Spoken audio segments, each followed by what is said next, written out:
దేవతలు మీ పడక గదిలోకి వచ్చి కూర్చోరు. దేవతలు మీ హాల్లోకి వచ్చి కూర్చోరు.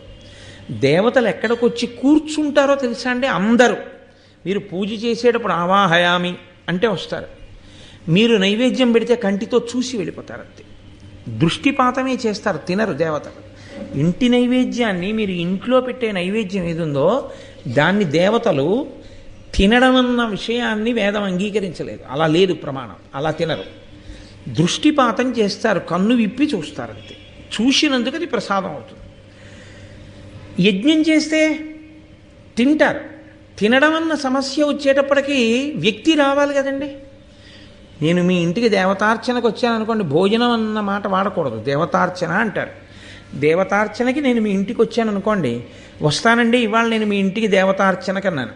నేను మీ ఇంటికి వస్తానండి అంటే నేను భోజనం చేయడం ఎలా కుదురుతుంది? నేను వస్తేనే కుదురుతుంది.